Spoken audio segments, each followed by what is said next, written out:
पूरे देश में वैक्सीनेशन की शुरुआत हो गई है। मतलब कोरोना का टीका लगना शुरू हो गया है। इसकी शुरुआत जैसे हुई उसके बाद ही लोगों के जहन में कई तरह के सवाल भी उठने लगे। लोग असमंजस में भी कई सारे लोग हैं। बहुत सारी कंफ्यूजन लोगों के भीतर हैं। कंफ्यूजन इस बात की कि कोरोना का टीका किन लोगों को लगना चाहिए। फ्रंटलाइन वर्कर्स का मैं जिक्र नहीं कर रहा हूं जिनको कोरोना का टीका लगा है। मैं आम लोगों का जिक्र कर रहा हूं। मैं आपकी बात कर रहा हूं और अपनी बात कर रहा हूं। हमारे जहन में यह सवाल है कि वो कौन सी कैटेगरी है जो लोगों की है जिनको कोरोना का टीका लगना चाहिए, और साथ ही साथ वो कौन से लोग हैं जिनको कोरोना के टीके की जरूरत नहीं है या उनको कोरोना का टीका नहीं लगना चाहिए, और कोरोना का टीका अगर लग गया है तो वो सावधानियां कौन सी बरतनी चाहिए, और कोरोना के टीका लगने के बाद वो कौन से लक्षण हैं जो आप में दिख सकते हैं। ये तमाम सवाल हमारे और आपके जहन में हैं। तो आज मैं अब्दुल नबी हसन आपको इस वीडियो के माध्यम से ये बताऊंगा कि आखिर कोरोना के टीके को लेकर जो भी कंफ्यूजन हमारे और आपके जहन में है, मसलन कोरोना का टीका किसको लगना चाहिए, कोरोना का टीका किसको नहीं लगना चाहिए, अगर लग रहा है तो क्या सावधानियां बरतनी चाहिए, और अगर लग चुका है तो क्या लक्षण आपके अंदर आ सकते हैं। तो इस वीडियो के जरिए मैं आपको यह सब जानकारी देने वाला हूं। तो चलिए शुरू करते हैं इस वीडियो को। दरअसल सबसे पहले जिक्र करेंगे कि कोरोना का टीका आखिर कौन लोगों को नहीं लगना चाहिए, किन लोगों को नहीं लगना चाहिए। सरकार की तरफ से, स्वास्थ्य मंत्रालय की तरफ से ये गाइडलाइंस हैं, ये जारी किया गया है कि 18 साल से ज्यादा की उम्र के लोगों को ही ये वैक्सीन देने की अनुमति है। मतलब साफ है कि कोविड-19 वैक्सीन की स्टडी नहीं की गई है बच्चों में, यानी कि बच्चों को ये कोविड-19 की वैक्सीन नहीं देनी चाहिए। इसके अलावा गर्भवती महिलाएं और जो औरतें अपनी गर्भ अवस्था को लेकर सुनिश्चित नहीं हैं, या फिर स्तनपान कराने वाली माताओं को भी ये वैक्सीन नहीं लगानी चाहिए। मतलब साफ है कि गर्भवती महिलाओं को भी कोविड-19 वैक्सीन की सुरक्षा पर कोई डेटा नहीं है, क्योंकि उन्हें क्लिनिकल ट्रायल से बाहर रखा गया था। यानी कि साफ है कि गर्भवती महिलाएं हैं या फिर जो गर्भ अवस्था धारण किए हुए हैं या स्तनपान कराने वाली माताएं हैं, उनको कोविड वैक्सीन नहीं लेनी चाहिए और सरकार की तरफ से भी उनको नहीं लगाई जा रही है। तो अगर आप प्रेग्नेंट हैं तो आप कोविड की वैक्सीन ना लगाएं। इसके अलावा पिछली खुराक की वजह से अगर किसी को एलर्जी हुई है, रिएक्शन हुआ है, तो आप वैक्सीन ना लें। यानी कि किस किस को नहीं देनी चाहिए। अगर आपने कोविड-19 की वैक्सीन ली है, पहली डोज ली है, और उसके बाद आपको रिएक्शन हुआ है, एलर्जी हुई है, तो आप कोविड की वैक्सीन ना लें। खुराक की वजह से अगर किसी भी तरह की एलर्जी हुई है। वहीं ऐसे व्यक्तियों को भी टीका ना दें जिन्हें वैक्सीन या इंजेक्शन या फार्मास्यूटिकल प्रोडक्ट या फिर किसी भी खाने के बाद उन्हें एलर्जी हुई है। मसलन हम देख सकते हैं कि कोई मेडिसिन हम लेते हैं, किसी भी तरह की आपको बीमारी हुई है, आपने मेडिसिन ली और उसमें आपको एलर्जी हो गई, तो भी आप कोविड की वैक्सीन ना लें, या फिर ये आपको अनुमति नहीं देता है कि आप कोविड की वैक्सीन आपको लेना चाहिए। इसके अलावा आपको बताते चले, या फिर आपको किसी भी व्यक्ति को SARS-CoV-2 इन्फेक्शन के लक्षण हैं तो उनको भी वैक्सीन नहीं लेनी चाहिए। यह भी देखने वाली बात है, क्योंकि प्लाज्मा लेने वालों को वैक्सीन नहीं मिलेगी। तो यह एक और महत्वपूर्ण चीज है, किनको वैक्सीन नहीं मिलनी चाहिए। किसी भी बीमारी के कारण आप अस्वस्थ हैं और अस्पताल में भर्ती हैं, तो भी आपको वैक्सीन नहीं लेना चाहिए। मतलब साफ है, अगर आप बीमार हैं, अस्वस्थ हैं, हॉस्पिटलाइज हैं, अस्पताल में भर्ती हैं, तो आपको वैक्सीन नहीं लेना चाहिए। अगर कोई दे रहा है तो आप उसको वैक्सीन ना लें, यानी कि टीका कोरोना का ना लगवाएं। अब हम बात कर लेते हैं कि किन्हें वैक्सीन मिलना चाहिए। अब एक जिक्र करते हैं कि वैक्सीन किनको मिलना चाहिए। सबसे महत्वपूर्ण चीज यह है कि जो लोग पहले कोविड-19 से संक्रमित हो चुके हैं, उन्हें यह वैक्सीन दी जा सकती है। उन्हें यह वैक्सीन दी जा सकती है। जो लोग पहले कोविड-19 से संक्रमित हो चुके हैं, उन्हें यह वैक्सीन दी जा सकती है।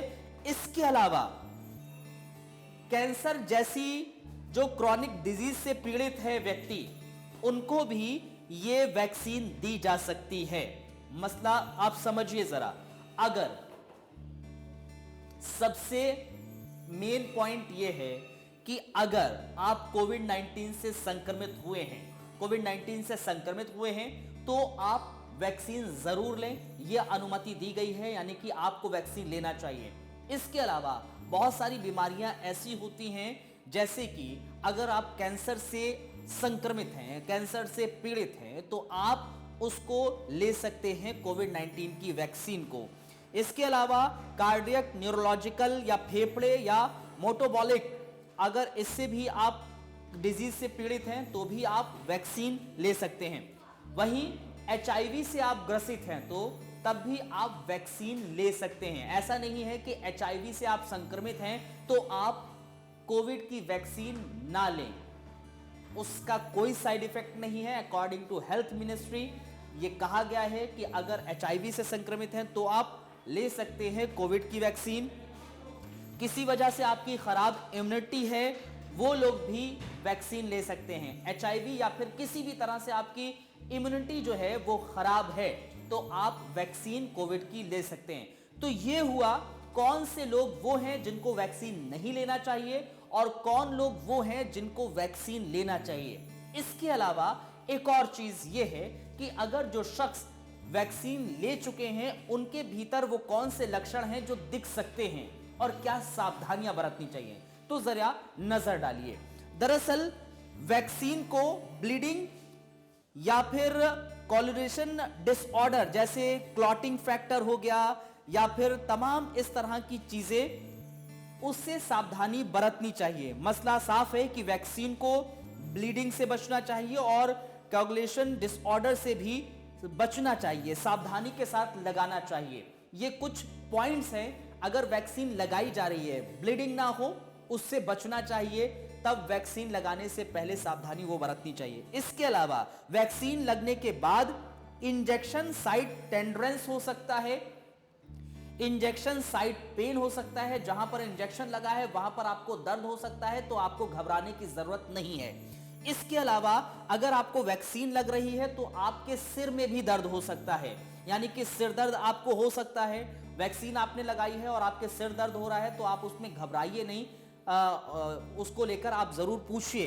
इसके अलावा थकान हो सकती है, बुखार आपको हो सकता है, शरीर में दर्द हो सकता है, पेट में भी दर्द हो सकता है, उल्टी भी आपको आ सकती है, चक्कर भी आ सकता है, पसीना भी आपको आ सकता है, ज्यादा आ सकता है, ठंड भी आपको ज्यादा लग सकती है, खांसी भी आ सकती है आपको, इंजेक्शन साइट सूजन भी हो सकती है, यानी कि जहां इंजेक्शन लगा है वहां सूजन भी हो सकती है। ये दरअसल साधारण लक्षण हैं। अगर आपको कोरोना का टीका लगा है तो ये साधारण लक्षण हैं और ये आपको हो सकते हैं, तो उसमें आपको ज्यादा घबराने की जरूरत नहीं है। ये दरअसल इंजेक्शन यानी कि आपको कोविड का टीका जो लगा है उसके ही लक्षण हैं। इसके अलावा वैक्सीनेशन प्रोग्राम के तहत एक व्यक्ति को 2 डोज दिए जाएंगे। ये दोनों वैक्सीन इंटरचेंजेबल है, यानी कि आपको पहला टीका जिस वैक्सीन का लगा था सुनिश्चित करें कि दूसरा टीका भी उसी वैक्सीन का लगे। ये आपको सुनिश्चित करना है, पहला टीका जिस वैक्सीन का लगा है दूसरा टीका भी आपको उसी वैक्सीन का लगे। तो ये सावधानियां आपको बरतनी है, टीका लगाने वाले डॉक्टर को बरतनी है, तमाम लोगों को बरतनी है, ये तमाम चीजें। तो वैक्सीनेशन प्रोग्राम की शुरुआत हो गई है।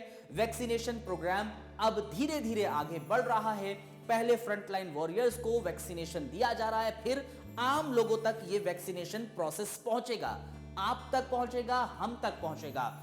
और उसमें अगर मैंने इस वीडियो के माध्यम से आपको यह बताया, जो आम लोगों तक वैक्सीनेशन प्रोसेस पहुंचेगा, किन लोगों को वैक्सीन लेना चाहिए, किन लोगों को वैक्सीन नहीं लेना चाहिए और क्या सावधानियां बरतनी चाहिए। अगर आपको वैक्सीन मिलती है तो क्या लक्षण आपके आ सकते हैं। उम्मीद करता हूं आपको वैक्सीन से जुड़ी हुई हर डिटेल इस वीडियो के जरिए जरूर मिली होगी।